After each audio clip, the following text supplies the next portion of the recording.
안녕하세요. 반갑습니다.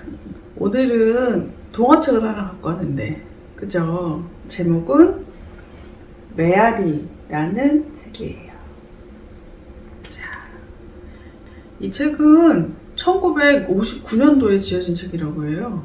1959년이면 오래됐네. 엄청 오래. 처음에는 이렇게 그림이 있었던 동화책은 아니었던 것 같고, 나중에 그림까지 넣어서 이런 모양의 책이 된 거구나. 동화책이 된 것 같아. 너는 이 책이 어땠어? 엄마도 좀 슬펐다고 했잖아. 그래서 난 좀 긴장을 많이 했어. 읽으면서 울까봐. 근데 잘 읽었던 것 같아.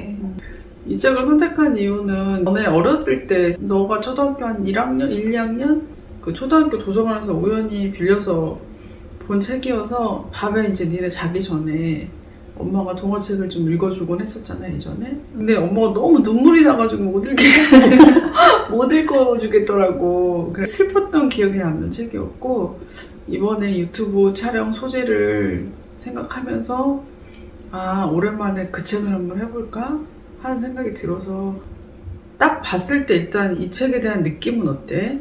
그립고 외롭고 쓸쓸하고 힘들고 그런 느낌 아닐까?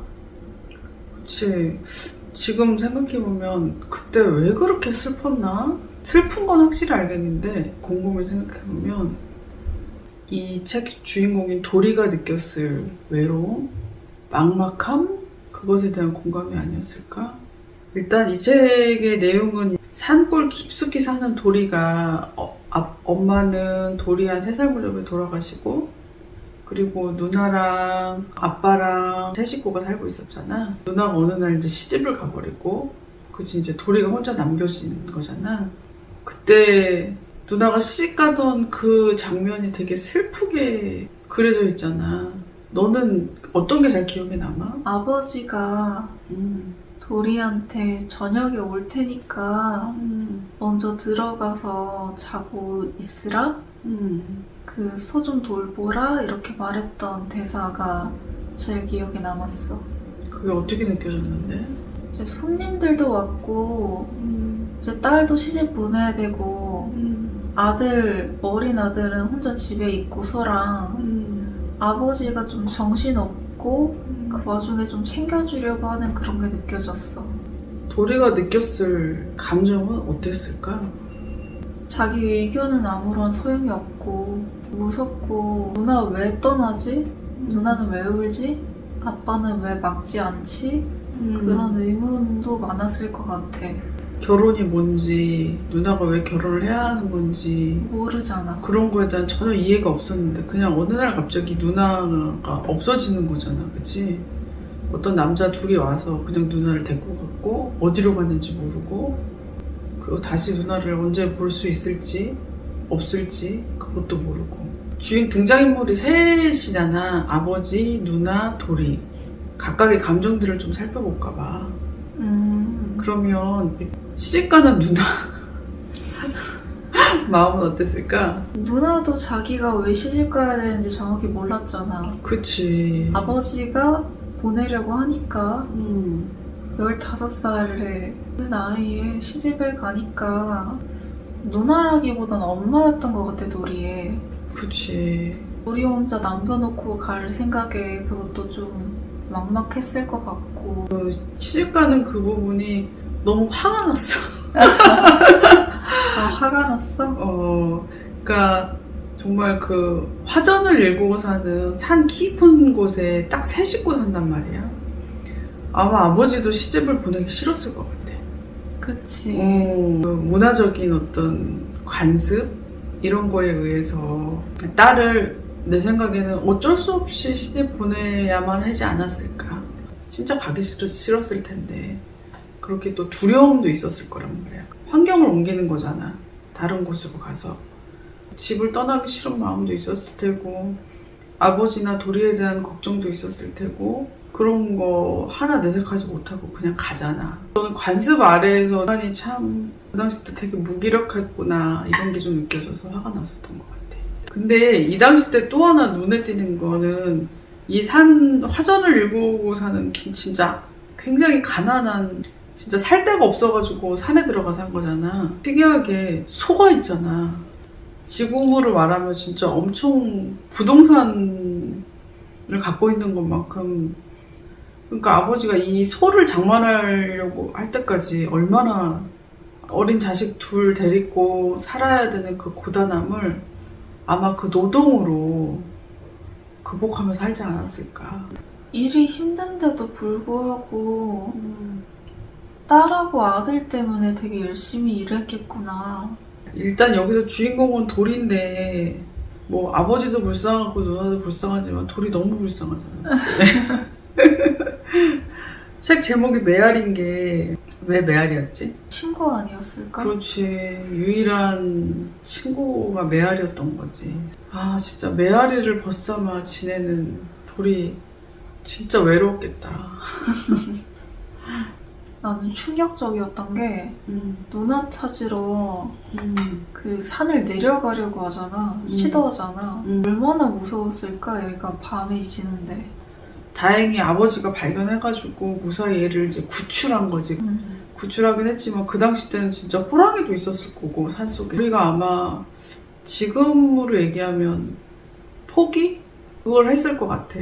그러니까 뭐 좋게 얘기하면 수용이고 무력감? 앞으로 시도를 하지 않겠지. 누나를 찾으러 가는. 그렇겠지.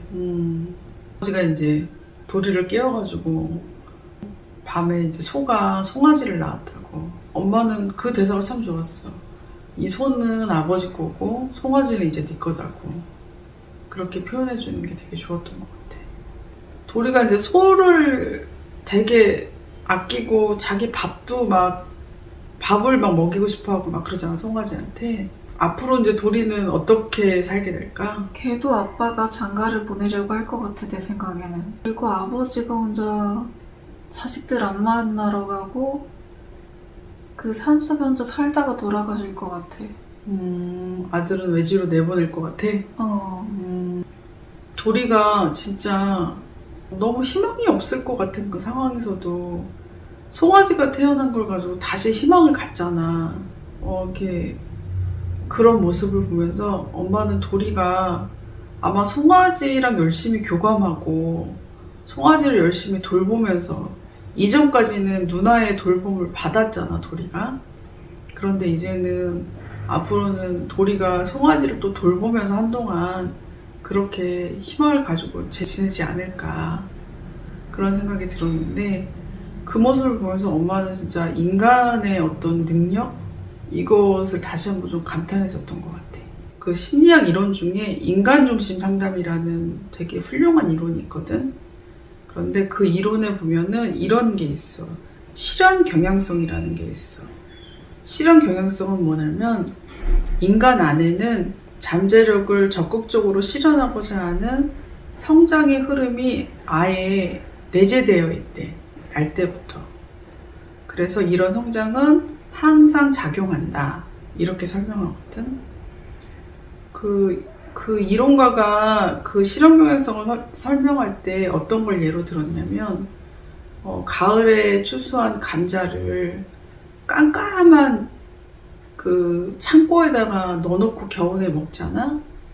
그러면 창문에 저쪽 위쪽에 있는 창문에서 얇은 빗줄기가 들어오면 감자 싹이 그 빛을 있는 쪽으로 싹을 틔운다고 그래.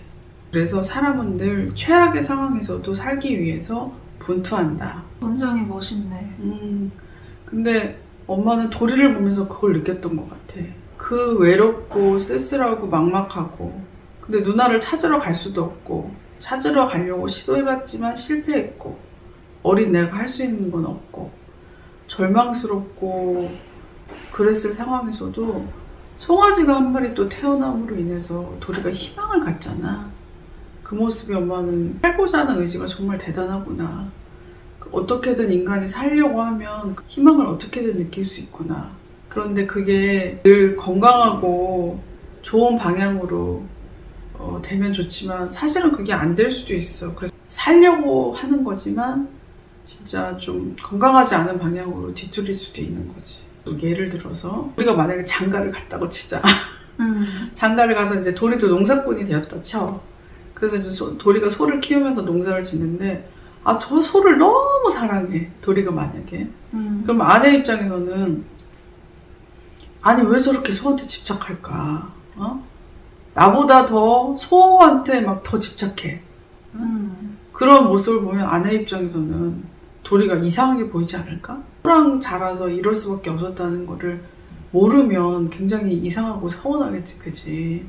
그렇게 약간 때로는 살려고 했던 노력이 뭔가 뒤틀리고 불건강한 방향으로 될 수도 있지만, 하지만 우리가 여기서 중요한 건 그 사람이 그래도 살려고 그렇게 분투했다라는 사실이. 마지막으로 하고 싶은 말 있으면 한마디씩 할까? 1959년이라고 했나? 동화책이라기에 너무 현실적인 부분이 많았을 것 같아. 동화지만 거의 진짜 리얼리티지. 도리 같은 경험을 한 그 시대에 어른들, 아이들 생각보다 많았을 것 같아. 그래, 그렇겠네. 진짜 화전민으로 우리는 겪어보지 않고 그냥 역사책에서만 봐서 그렇지 그 당시 때 화전민이 진짜 많았을 거란 말이지. 그분들이 그래도 삶을 포기하지 않고 끝까지 이렇게 살으셔가지고 이렇게 세대를 이어주시고 감사한 생각이 드네. 그래, 마무리가 좋네. 그분들한테 감사한 마음으로 마무리하자고. 자, 오늘도 수고했고 다음번에 또 다른 책이나 영화로 다시 찾아올게요. 다음 시간에 또 만나요. 안녕.